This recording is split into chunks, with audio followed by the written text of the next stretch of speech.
आप देखिए कल भारत की माननीय गृह मंत्री जी ने भी सदन में बताया था कि Hindu by philosophy Hindu cannot be terrorist because हमारे संस्कृति और हमारे सभ्यता में कभी भी और या कोई भी हमारा धर्म ग्रंथ कभी भी टेररिज्म को एनकरेज नहीं करते हैं।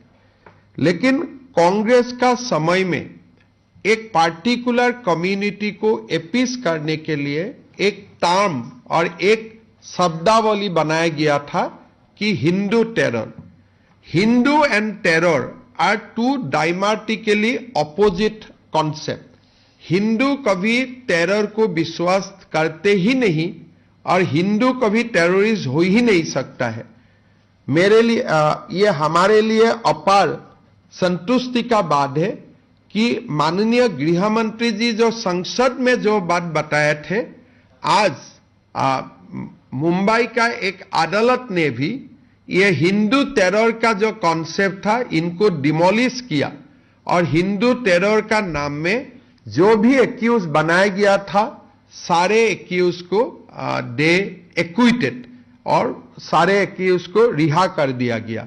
सो ये जो हमारे एक लॉन्ग स्टैंडिंग एक ऑब्जेक्शन था कि हिंदू टेरर ये सब should not have been used और ये एक कम्युनिटी को अपीस करने के लिए ही कांग्रेस ने किया था, आज ये और एक बार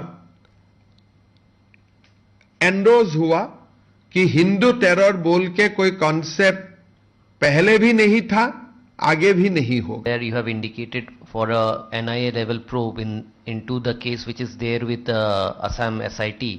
Would you elaborate on that? You see, Assam SIT has a limited scope.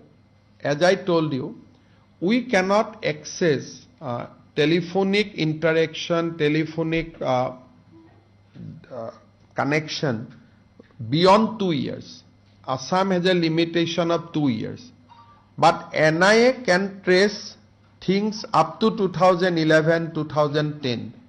So this is not a new thing. I have shared many times with you that Assam SIT has a limited capacity, but within that limited capacity, our team has done a very good job.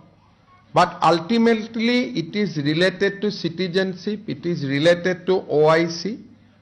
Finally, it is the Ministry of Home Affairs who has to take over the investigation. Has the government officially written to NIA for the case? Not now. It will be only all these things happen post 10 September because we have given SIT time till 10 September. Either 11 or 12 they will put me the report. Then I will put the report to the cabinet, but we are not extending time to SIT. I also told them that no extension. So you have to conclude your proof by 10 September. So whatever they will do, they will complete 10th. They will give me report 11, 12. Before 15 September, I will bring the report to cabinet. Then cabinet will decide whether to refer it to NIA, CBI or MHA, whatever. Terrorist. Because সমস্ত area ভিডিওগ্ৰাফ আৰু FSLও কৰা হৈছিলে, মেজিষ্ট্ৰেটে inquest কৰিছিলে আৰু এতিয়ালৈকে 3 গৰাকী ব্যক্তিক এই ঘটনাৰ সৈতে জড়িত হোৱা বাবে গ্ৰেপ্তাৰ কৰা হৈছিলে। আজি ৰাজ্য চৰকাৰৰ কেবিনেটে বিষয়টোৰ গুৰুত্ব আৰু বিষয়টোৱে এগৰাকী খুব উদীয়মান অভিযন্তাৰ প্ৰাণ হেৰুৱাবলগীয়া হোৱা পৰিৱেশ সৃষ্টি হোৱাৰ বাবে ইয়াৰ গুৰুত্ব অনুভৱ কৰি কেবিনেটে এই বিষয়টো CBIক হস্তান্তৰ কৰিবৰ বাবে সিদ্ধান্ত লৈছে। CBIৰ ডাইৰেক্টৰৰ লগত আমাৰ মুখ্য সচিবৰ কথা হৈছে, তেখেতসকলে কেছটো ল'ম বুলিও অনানুষ্ঠানিকভাৱে কৈছে, কিন্তু কেবিনেটে দিয়াৰ পৰা CBI লোৱালৈকে ইয়াৰ ভিতৰত প্ৰায় 20-25 দিনৰ এটা প্ৰক্ৰিয়া থাকে, গৃহ মন্ত্ৰালয়ৰ অনুমোদনো লাগে। আমি ৰাজ্য চৰকাৰে চেষ্টা কৰিম যাতে খৰতকীয়াকৈ CBIলৈকে যায়, কিন্তু তথাপিতো প্ৰক্ৰিয়াটোত কিছু সময় লাগিব।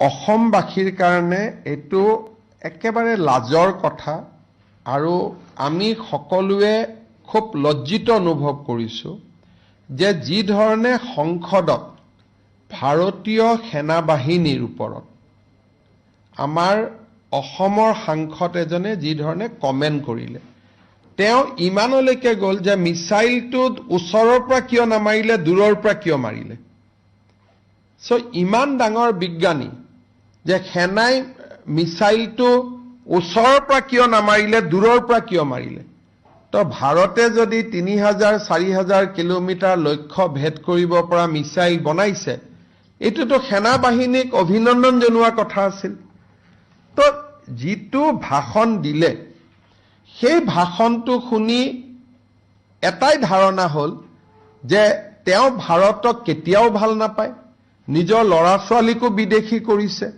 পত্নীকো বিদেশী কৰিছে আৰু মই এই কথা ক্লিয়াৰলি ক'ব পাৰোঁ যে in a very good day he will also change his citizenship তিনটা ফ্যামিলি যেতিয়া নাইয়ে ভাৰতীয় তেওঁতো টেম্পোৰাৰিলি ভাৰতত আছে আৰু সেই কাৰণে তেওঁ সদায় ভাৰতৰ বিৰুদ্ধে সংসদৰ কথা কয় যোৰহাটৰ ৰাইজৰ শিৱসাগৰৰ ৰাইজৰ স্বাধীনতা আন্দোলনত কিমান বৰঙণি আছিল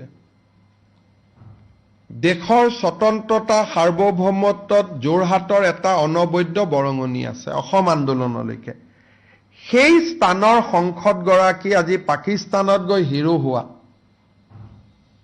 আমাৰ কাৰণে লাজৰ কথা আৰু এই গোটেই ঘটনাটো অকল এইটো নহয় কালিৰ ষ্টেটমেন্টটো আপোনালোকে নজৰত পাইছে কিন্তু যদি 2014 চনৰ পৰা তেওঁৰ সংসদত ভাষণ আৰু প্ৰশ্নবিলাক চাই প্ৰত্যেকটোৱে পাকিস্তানৰ সহায় কৰিব পৰা প্ৰশ্ন গতিকে তেওঁৰ খুব বেলেগ ধৰণৰ সম্পৰ্ক পাকিস্তানৰ লগত আৰু obviously he cannot be hero in Indian television he will be hero only in Pakistan Guwahati tribal belt গুৱাহাটীৰ ফৰেষ্টত যিখিনি নন ইণ্ডিজেনাছ মানুহ আছে তেওঁলোকক আমি এটা সাৰ্ভে কৰি দিছো মই ওয়াৰ্ডটো আকৌ ৰিপিট কৰিছো নন ইণ্ডিজেনাছ অৰ্থাৎ থলুৱা মানুহৰ ক্ষেত্ৰত আমি সাৰ্ভে কৰা নাই খিলঞ্জিয়া মানুহৰ ক্ষেত্ৰত আমি সাৰ্ভে কৰা নাই কিন্তু যিসকলে মহানগৰীৰ ডেমোগ্ৰাফিটো ডিস্টাৰ্ব কৰিবৰ কাৰণে বিভিন্ন জায়গাত আহি বাস কৰিছে তেওঁলোকৰ আমি মাত্ৰ সাৰ্ভে এটা কৰিছো যে কিমান এনেকুৱানো মানুহ সোমাইছে কিন্তু ইয়াতে খিলঞ্জিয়া মানুহখিনিৰ ক্ষেত্ৰত একো আমি কৰা নাই কাৰণ তেওঁলোকক বসুন্ধৰা 3ত আমি মাটিৰ পট্টা দিবৰ কাৰণে ব্যৱস্থা কৰিছো আৰু এইটো অনলি ফৰ ফৰেষ্ট ৰেভিনিউ ল্যান্ডৰ ক্ষেত্ৰতো কোনো সাৰ্ভে হোৱা নাই আৰু মই ভাবো যে আমাৰ যিখিনি অসমীয়া মানুহ বা জনজাতীয় মানুহ আছে তেওঁলোক আতংকিত হোৱাৰ কোনো কাৰণো নাই আৰু তেনেকুৱা কোনো সাৰ্ভেও চৰকাৰে কৰা নাই survey is strictly limited to non indigenous people যেটো তিনিটা প্ৰজন্ম যেটো আমাৰ ইয়াতে নাই তিনিটা প্ৰজন্ম ধৰ্মৰ লগত কথা নাই যদি তিনিটা প্ৰজন্ম অসমত আছে তেতিয়াহলে আমি সাৰ্ভে নকৰো কিন্তু তিনিটা প্ৰজন্ম যদি অসমৰ নহয়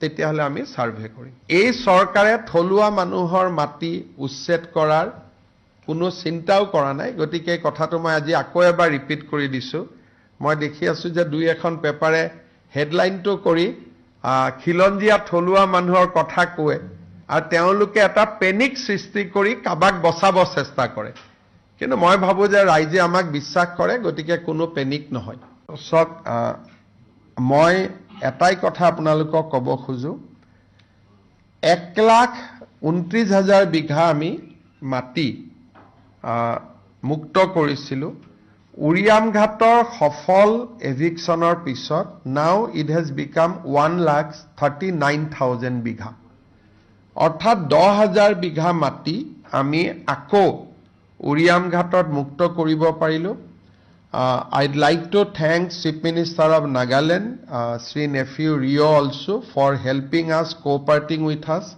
in the eviction drive. In fact, Nagaland Police, CRPF, which is in charge of DAB area to maintain the neutrality. everybody has helped us in this eviction drive.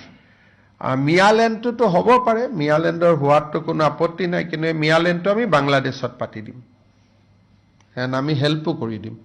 There have been বাংলাদেশত বহুত মাটি আছে, আৰু যদি বাংলাদেশত কষ্ট হয় আফগানিস্তানত বনাই